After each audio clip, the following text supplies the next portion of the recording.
with all due respect, Your Honor, the prosecution respectfully submits that whether the use of alias is allowed or not and whether it's necessary or not, to us, that is a non-issue because that was never raised Hindi po by pwedeng maging non-issue sapagkat ito po ang ipinalalabas ng prosecution. If I may, Your Na may Honor, mga pangalan na mga katawa-tawang pangalan. Mas nakakatawa po itong mga pangalan nung mga nangyari nung araw. with all due At isa respect, pa Your po, Honor. isa na lang if po. Kasi isa na lang po. Kindly wind up. Ito na lang po. Kilala niyo po ba kung sino si Marcel Bonifacio? To be candid, Your Honor, Oh. I'm not Sino po? familiar. Si Benigno I'm sorry, Your Aquino Honor. Jr. Si Ninoy. Siya mismo may alias. Maraming salamat po. Your Honor, if I just may, Your Honor, just to set the record straight, because it was made to, with all due respect to the Senator Judge, Mr. it was, Presiding Judge, allowed ba yun? I was about to make a ruling. Maraming salamat po. There was no question posed or poised. Attorney May. Let's proceed to the next Senator Judge who will interject. By the way, did you intentionally get rid of the platform? yes, Your Honor, because you were not expecting that I'd be called again, Your Honor, to make way for the Honorable Chair of the Okay. panel of Understood. prosecutors, Your Honor. Understood. Good afternoon, Mr. Ortonio. Good afternoon, Your Honor. You know, even setting aside your educational background and your work experience, it is not difficult to conclude na matalino kayong tao, you're an intelligent person, and an intelligent witness as well. So, kayo po yung Assistant Chief of Staff ng OBP. Yes, Your Honor. Kayo rin yung concurrently Administrative and Financial Officer. As the Assistant Chief of Staff, sir, I oversee the Administrative and Financial Officer. Yeah. Yes, sir. So, effectively, kayo yung Admin and Financial Officer. Yes, sir. I oversee the Admin and Finance, sir. You know, kanina kasi, upon questioning ni Attorney Christine, she kept referring to the regular programs under the Office of the Vice President. No? Natatandaan niyo yun? So it aroused my curiosity. No? Pina-pull out ko sa staff yung General Appropriations Act ng 2022 as well as 2023. So we found out, papabasa ko sa inyo para hindi ma-charge sa oras ko. No? For 2022, under the regular to Good Governance Program, merong 621.6 million pesos. Pakibasa nyo na lang, kayo na lang. Sorry, sir. Hindi ko makita, sir. Okay. For fiscal year 2022, sir, under Good Governance Program, General Appropriations Act, 621.6 million, sir. Please continue. And then Physical and Financial Plan for the Confidential and Intelligence Funds, 125 million for the fourth quarter. And then for fiscal year 2020, Under the same program, Good Governance Program, Good Governance under Program. the PFP. Under the PFP, Okay, please sir. continue. And then for fiscal year 2023, Socio-Economic Program Delivery, 2.21 billion Billion, yeah. billion under General Appropriations Act, and then 500 million for 125 million first quarter, 125 million second quarter, 125 million third quarter, and 125 million fourth quarter. Okay. For a total of 500 million more. 500 million. Okay. Next slide. I-juxtapose ko naman yung next slide, wag na yan. I-juxtapose ko yung 2022 at saka 2023 OBP Physical and Financial Plans,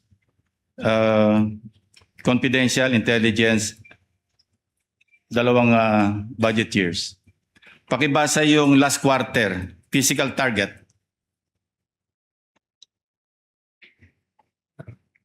Baka pwede pong ma-request na Okay, ma-zoom. Zoom. Pwede bang hindi charge sa time ko ako magbabasa? Okay. Letter A, number of identified areas with surveillance conducted and monitored Letter B, percentage of activities implemented without and toward security-related incidents. Incident. Paulit-ulit po ito, no? So, sabi ko kanina, kayo naman ay mukhang matalinong tao at matalinong witness. Ano pong analysis nyo dyan? On the Very simply, paano nyo i-analyze yung ganitong klaseng mga descriptions? These are the activities that will be done, I sir. know.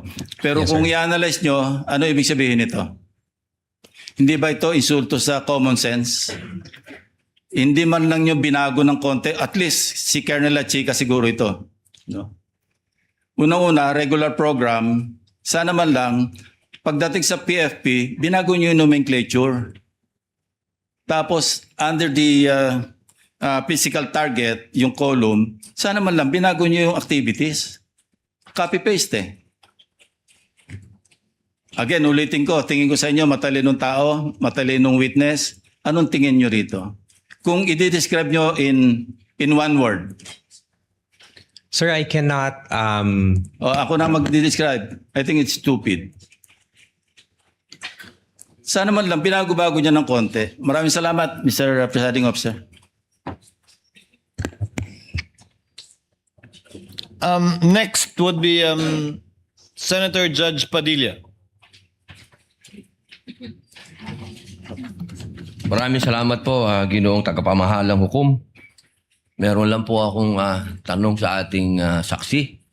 Opo. Ginoo, sa palagay niyo po ba karapat dapat lamang na gumamit ng alias kapag confidential fund ang pinag-uusapan? Sir, as someone who does not know, sir, implementations of parang mga confidential activities on the ground, sir, I cannot, hindi po ako makakasagot ng maayos, sir, kung pwede po ba or hindi. But based on information that I got, sir, no, when I consolidated the answers for the AOM, sir, hindi naman po siya na-mention sa akin po ni Colonel Lachica. But I know, sir, that activities, confidential activities are considered to be sensitive. And there might be individuals or groups that need to be somehow protected, sir, because of the information that you would be getting from those people, sir. So, yun po yung tingin ko, sir. Hindi ko categorically masasabi na pwede po yung alias or hindi. But going back to the JMC also, sir, sa Joint Memorandum Circular, there is no specific provision, sir, that indicates kung paano po yung paglagay ng mga pangalan sa documentary evidence of payments. Okay. Maraming salamat po. Meron po akong tanong sa prosecution.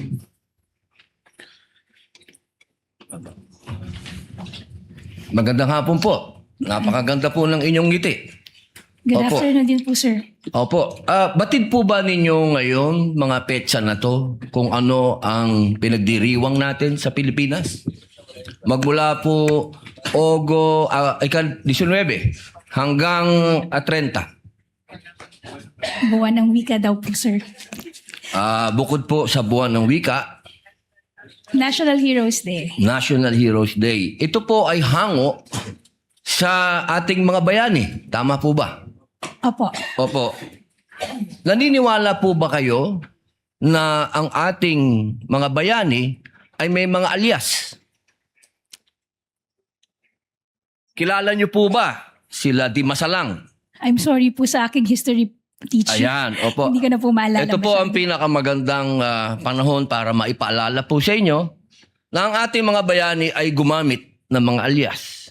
Di Masalang, Siling Labuyo, Tikbalang, Tagailog, May Pag-asa, Buwan, Magdalo, Leon Kilat, Vibora, Lakambini, Paralitiko, Dimas, Alipato, Liwanag, Balite, at marami pa pong iba. Ano po ang kahalagahan dito, palagay po ninyo? Ang alias po, anong kahalagahan? But first, sir, first, Your Honor, I cannot comment because I'm not sure of the circumstances surrounding their use of alias. Under the anti-alias law, sir, inaalaw naman po yung paggamit ng alias provided kailangan po nakabanggit din, nakadisclose kung ano yung real name. So it's not completely prohibited provided they also provide the real Opo. the real name. So, Pakisagot lang muna po yung tanong ko bago po yung explanation po ninyo. Pakisagot lang po kung narinig nyo na po yung mga alias na yan. Ngayon lang po nyo narinig. some of it po, Your Ayun. Honor, to be candid, some of it I've already heard. Magmula po 1892 hanggang 1896, ginagamit po nila ang mga alias na yan. Nagkaroon lang po ng isang traidor, ang pangalan ay Teodoro Patino, na nagbulgar sa Katipunan. Alam po ba niyo yun? Yes, Your Honor. But the circumstances then were different because we were Bakit po iba? under... Bakit po iba? Bakit po na iba? May gera po nun, sir, and we were under Wala po ba occupation. tayong gera sa NPA? Ang NPA po, merong mga alias. Meron pong ka-Cobra, ka-Agila, ka-Lawin, ka-Tigre, ka-Kapre, ka-Sirena, ka-Adobo, ka-Sinigang, ka-Pansit, ka-Tinola, ka-Sile, ka-Kamote, ka-Bawang, ka-Maxi, ka-Labuyo. Strictly speaking, Lahat po yan, sir, ginagamit iba po na yung alias. internal armed conflict, iba naman din po yung war. Bakit po na iba? Pareho po itong clear and present danger sa atin. So ang gusto ko lamang pong ipaalam sa ating prosecution na napakahalaga po ng alias sa panahon ng... Kayo po, sagutin po nyo, sa panahon ng... Gera, sir, Your Honor. Ang confidential po, ang pagkilos confidential ay napakahalaga at hindi po ginagamit ang pangalan at hindi po pumipirma. At alam niyo po ba, noong September 12, 1896, anong nangyari? Nagkaroon tayo ng 13 martires. Yung mga nagtraidor ay itinuro ang mga totoong pangalan, totoong lugar, kung nasaan yung mga sumusuporta sa Katipunan. If I may, Your One Honor. last na lang po. Kindly wind up, Senator One Judge last na lang Padilla. po. If I may, Your Honor, just address your question earlier.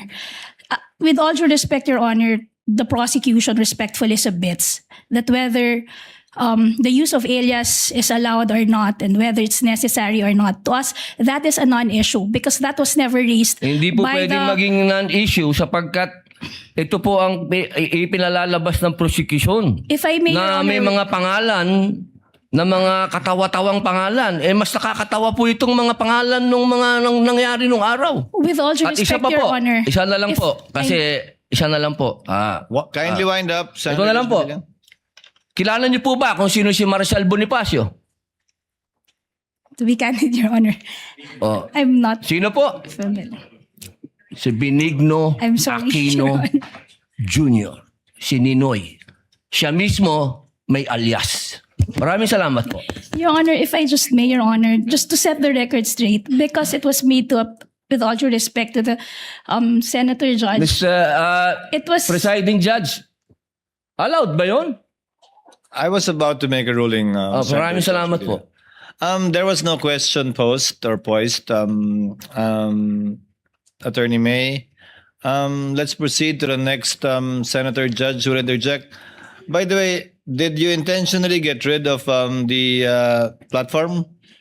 yes, Your Honor, because we were not expecting that I'd be called again, Your Honor, to make way for the Honorable Chair of the Okay. panel of Understood. prosecutors, Your Honor. Understood.